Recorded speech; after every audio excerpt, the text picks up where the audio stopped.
Hello again, it's me Jana and this is the Lunfarda Travel Podcast. It's a short series that we are creating in collaboration with Mariana Radise-Kulieren, the founder of the tour operator Lunfarda Travel, and some of the local tour guides Julia and Esteban. Here are some short facts about Lunfarda Travel. It's based in the heart of San Telmo, the oldest suburb of Buenos Aires, Argentina. The company was founded in 2019 by Mariana, a Jewish, queer, Argentinian self-made power woman who's leading it by the principles of equality, empowerment and intersectionality through thriving with diversity, working together with different communities. Today's episode is with Esteban and we're going to dive into the Jewish history in Argentina.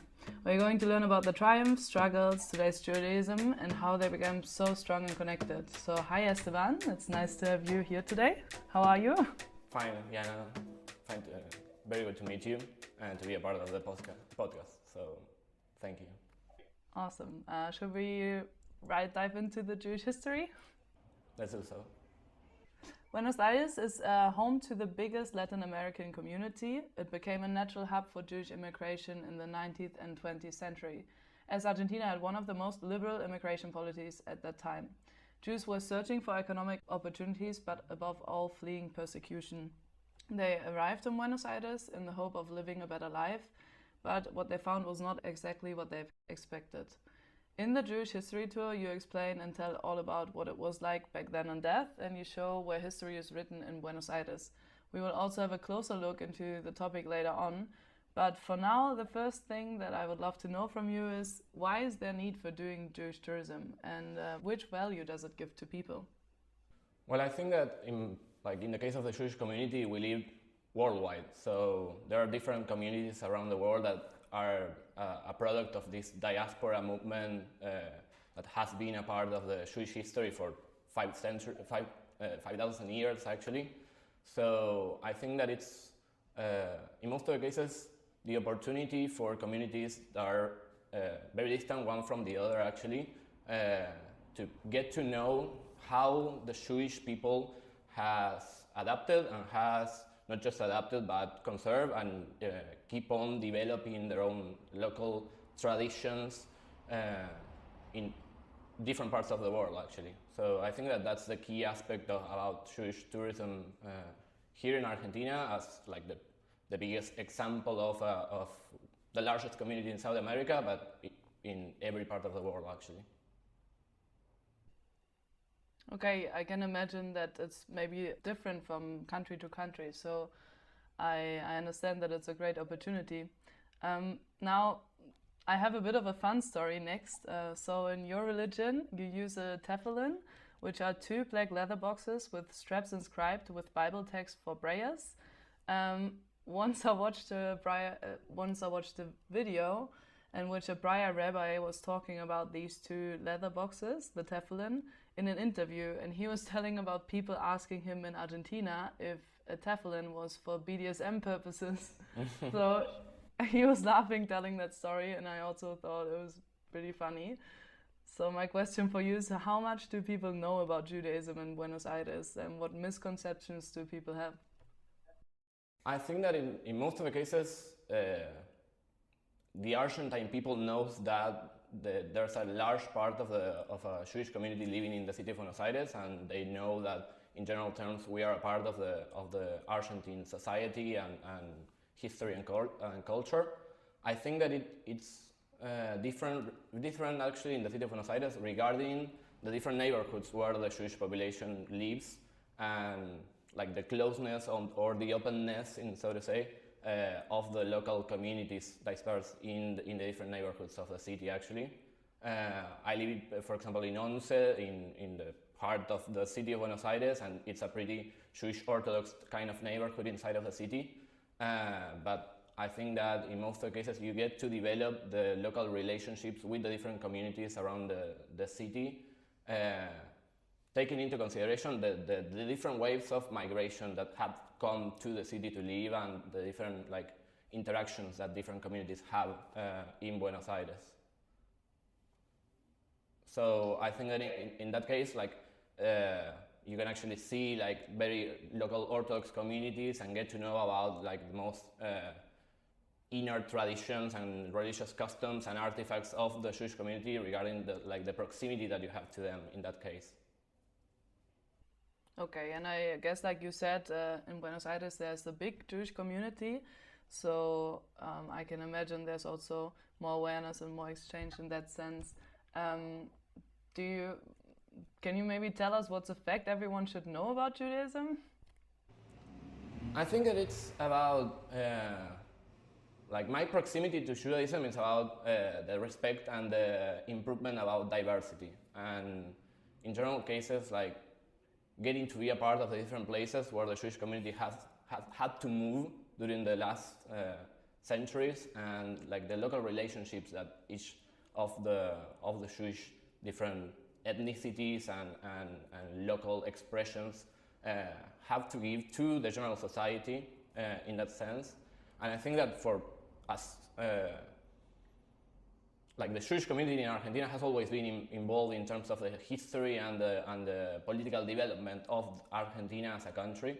So I think that in most of the cases, I relate to the idea of getting like inside of the Jewish different communities and people around the world, like an improvement in terms of like the social involvement that we have in our communities. Okay, before you were already referring to the Orthodox movement. So, and indeed, another thing that I wanted to mention is that there are many movements in Judaism. I think over 15 in total. Just as, for example, the Orthodox, what you said, which follow the traditional Jewish law and customs very strictly. The Conservative, in which traditions are valued, but they allow for some modern interpretation. Reform Judaism, in which Jews adapt practices to modern times and prioritize individual autonomy, or the Reconstructionist Jews that believe that Jewish tradition is constantly evolving. These were just some examples, like I said, and there are many more. I think you already get an idea of how varied Judaism can be, but what I'm curious about is which ones are represented mainly in Buenos Aires. Which movement are you part of? Do you want to point some movements out? Well, I think that it's quite related to your own family history and the way in which they got involved and got to make relationships with their own Jewish communities around the city of Buenos Aires and the metropolitan area. So there are all kinds of different religious or non-religious groups in the city of Buenos Aires actually, and they all have their own temples, their own schools, their own cultural center, and they are part of the day-to-day living of their own neighborhoods and communities. In my case, like my grandmother always said that she was like a cultural Jew. So she kind of like related more to all of the, so to say, or as it's their own way of referring to themselves, the progressive Jew movement in Argentina, that was in most of the cases related to also like the development and the history of the labor union movement in Argentina, and the students' unions in universities during the 20th century. So in that case, it's not just the different religious or cultural approaches that each of the different communities have to the history of Judaism. It's also a way in which they get to be involved in the general history of Argentina and its history. Okay, and there were many different movements that you also talk in your tour more about, right? Yeah. You just mentioned. Yeah, imagine that our tour is actually based on the different city center neighborhoods where the Jewish migration got to live at the beginning of the process of immigration, massive migration from Europe and the Middle East to come to Argentina. So we actually start and finish in different spots of the city that had to do with the modern history of Judaism in Argentina. Sadly, the parks and the public murals that remember the Jewish institutions and the Jewish institution AMIA and the Israeli embassy that were attacked during the 1990s in the city of Buenos Aires. But beyond those points are like the start and the ending of the tours. Actually, we get to see a glimpse of the different neighborhoods in the city center where the local expressions of the Jewish history has to do and has to tell about the city of Buenos Aires as a whole. So there are theaters that we go through, buildings where former press societies and newspapers or editorial houses were located that were related to the Jewish history in the city of Buenos Aires, and we visit different temples In most of the cases, we go to the temple in Libertad Street, that it's one of the main central temples for the Jewish community in the city of Buenos Aires. Sounds super interesting, and like there's a lot of stuff to tell about. But now that we've discussed already all of that, cards on the table, being Jewish in Latin America, what does it mean? Do you think Argentine Jews are really integrated in society? Are there public holidays? What does it look like?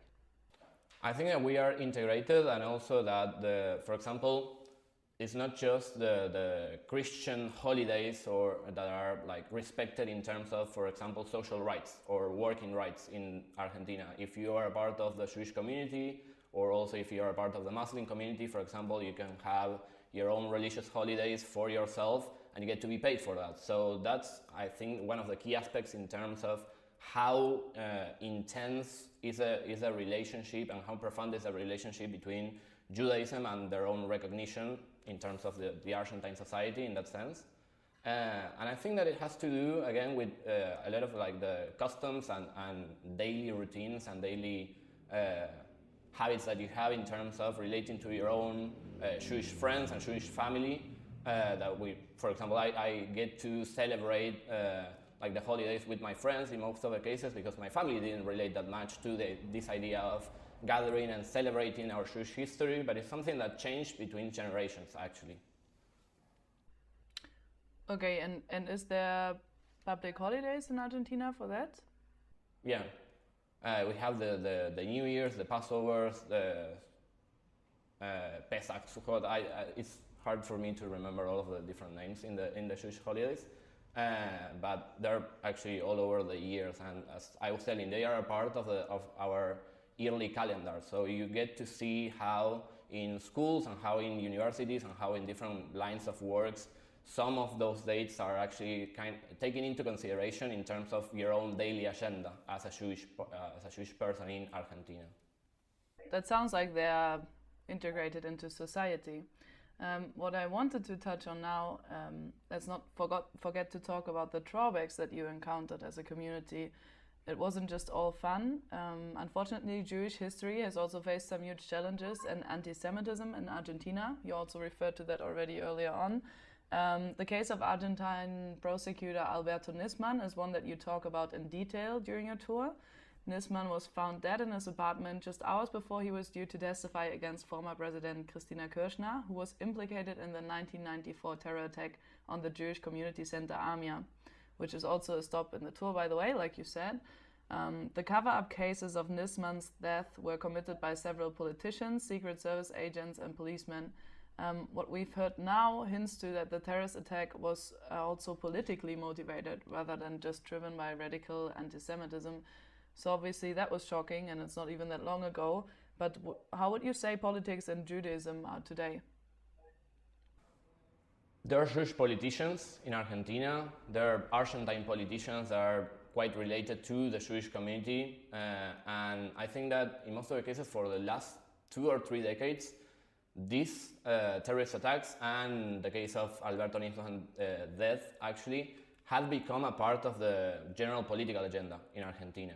So I think that everybody remembers where they were when they heard that AMIA was attacked or the Israeli embassy was attacked, or the general effects on that. I remember when I heard that this man was found dead on his house. So I think that it has to do with the general development of politics and the history in which, in how we can tell the political involvement of the Jewish community in Argentina in that sense. I think that these types of cases show the importance that the Jewish local community has to do in the general history of the country in that sense. Okay, and like speaking of history, you also have a long history of military coups in Argentina, in which society was terribly repressed, including censorship, torture, disappearance, and other human rights abuses. During times of dictatorship in 1976, censorship and self-censorship were the norm.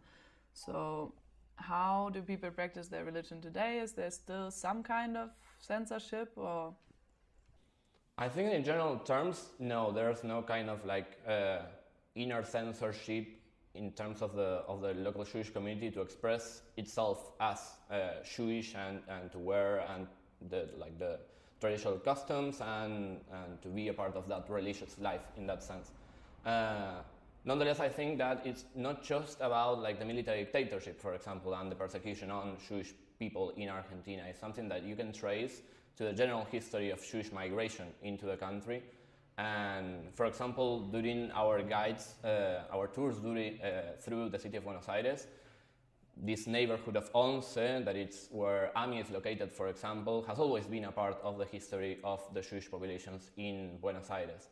And imagine that in 1919 you can find the only, at least record, pogrom, that's to say a specific attack in this case against the Jewish community of the city of Buenos Aires for being Jewish and their supposed political implications in terms of being immigrants, for example, that came from Russia at the time and in the middle of the Russian Revolution and the social uprisings inside of the Argentine political struggles of that time.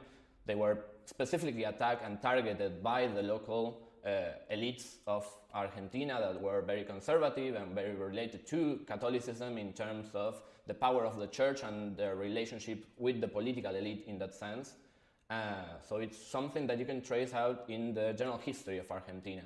But I think that in general terms, nowadays the Jewish communities live quite freely in terms of being able to express themselves and to be a part peacefully treated in that sense. Of course, there are cases of anti-Semitism in mass media and in cases like insults in the streets. But I think that in terms of how the history of Argentine anti-Semitism has gone, we are in a very low moment in that sense. Yeah, that's very nice to hear. Also considering that with the immigration, there was also some big Nazis like Eichmann immigrating to Argentina at that time, right? So there was quite, I think there was also some events happening in Buenos Aires. So even better to hear that it's at a very low moment in that kind of sense. But enough of that. Let's look at the bright side again. One thing that I wanted to say that has always fascinated me is how connected the Jewish community is in itself. For it to be on travel, celebrations of Judaism, like you said, you're just celebrating with your friends, dating portals or many other platforms. I remember one time with Mariana, we met a rabbi on the streets just when we were coming back from a meeting. And she did a ceremony with him on the spot, the blessing of Sukkot. That's what it's called, an indigenous celebration. To see that was something really amazing for me to experience. This rabbi was just there for everyone, standing in the middle of the street all day. So what do you think about connectivity in Judaism and how does it connect you? Well, I think that in most of the cases, as I was saying, my relationship with the Jewish festivities and holidays that we're celebrating here in Argentina are actually a moment in which to think about yourself and your relationships and your general involvement in the history of the place where you're a part of. And I think that that's what's actually behind these holidays as specific days of meeting with your family and your friends. It's a general idea of a social moment in which to reflect on your own habits and customs in terms of how the world is doing and how to get to adapt or express those parts of the Jewish history that had been a part of our own history for more than 5,000 years into the daily expressions of our work life, relationships life, family lives in those senses. So I relate more to that idea of being a part of your own generation in that sense and the ideas of how those philosophical and profound thoughts are a part of our daily lives in that sense. Nice that you talk about this because my next question is actually related to that. Judaism is focused on ethical behavior like kindness and compassion and personal responsibility, which are, among other things, important attributes for spiritual growth. So you're just talking about philosophizing about your religion and the traditions. So Judaism and spirituality, what's going on there? Maybe you can enlighten us. I think that the ethical thoughts behind the Jewish holidays are something that transcend actually the religious habits, are part of the intellectual way of thinking about your relationship with the world in which you are a part of. So it doesn't matter if you actually come from an Orthodox community, a Reform, a conservative community, there's always something to learn about in terms of the moral or ethical thoughts behind the religious habits and the history of the people, of the Jewish people in that sense. There's a lot of cultural developments in terms of the moral habits and ethics in terms of the Jewish way of living that I think that are even bigger than the personal relationship with the idea of a goal or a specific way of expressing your religious or spiritual thoughts. And I think that that's what's most great about, or what I relate more in terms of like being able to have some tools or some things that help me to improve myself and to think about myself being a part of the world in that sense, beyond my religious or spiritual beliefs or daily habits or expressions. Yeah, and that's one thing that I really like about Judaism, and it is very moral and ethical and in that sense also spiritual, and you're a very strong community.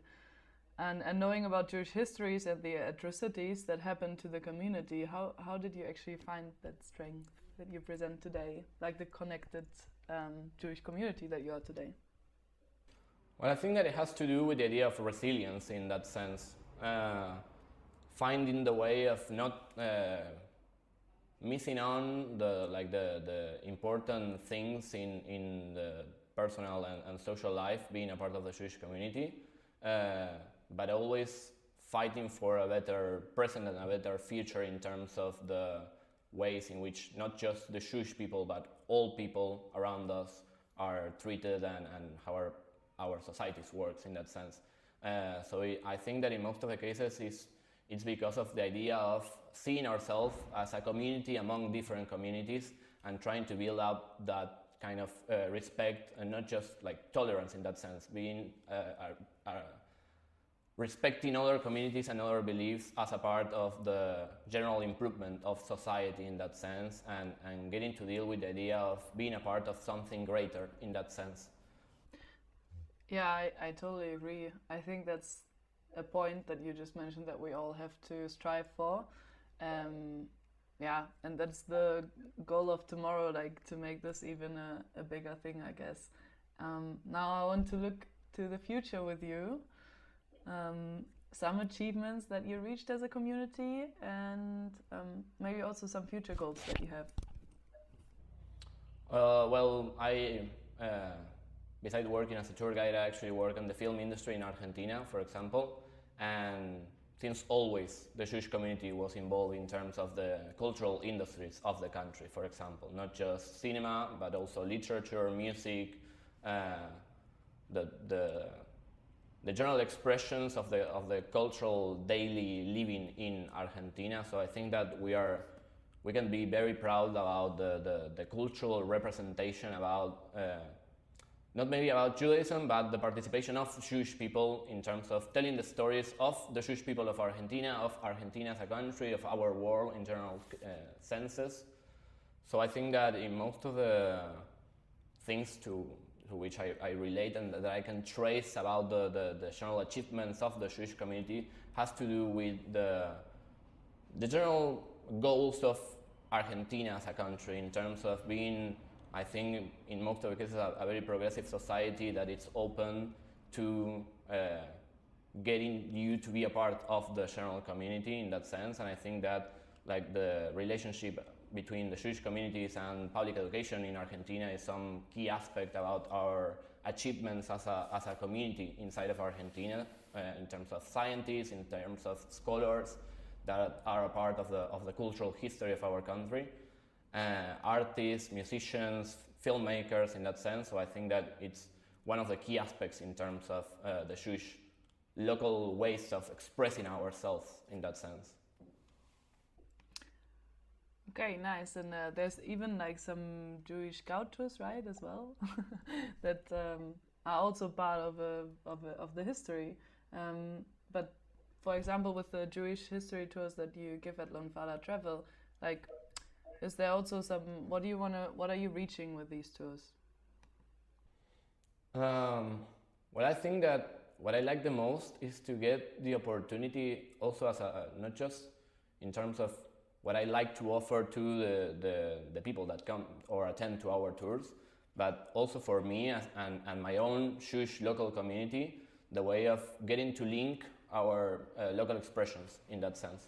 So it's always very nice to be in like the Jewish Museum, for example, and getting to be with people from different places around the world and looking some specific things or artifacts or telling a family story or a friend's story that could also be something to which those people actually can relate, in that sense of an empathic link or an empathic bond between the people that tries to show our local history and our local Jewish expressions and the people that likes to know about the different local expressions that they don't know of because they live in their own local communities, in that sense, in their own local countries. So we have people from actually all over the world that comes and likes to get to be a part of the Jewish history of the city of Buenos Aires, and not just to go to a tour or a museum, but also to attend to a religious service. And they can find that in here in terms of feeling among Jewish people in that sense. Yeah, and I think also in that sense, tourism can really connect also the community cross-national, which is amazing. Before wrapping up, some wise words to go. What's the best Jewish advice you got for us? To always think about improving the world in which you live, and to always feel like you're a part of humanity as a whole, not just your local, your daily routine, your family life, your friend's life, and your own orbit, in that sense, social orbit or social world, but always think about what's coming next and what do we want next in that sense.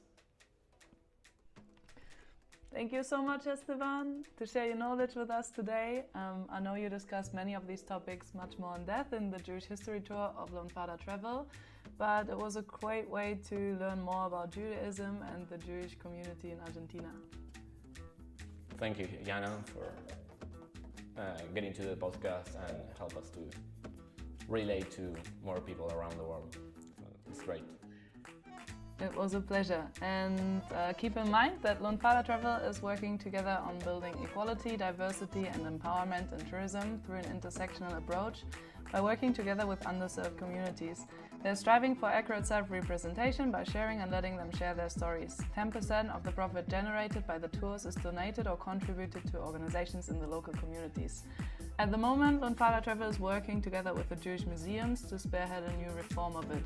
So if you want to support Lunfarda with that, you can book a tour directly through the website lunfardatravel.com or write an email at hello@lunfardatravel.com. I will leave the link in the comments below.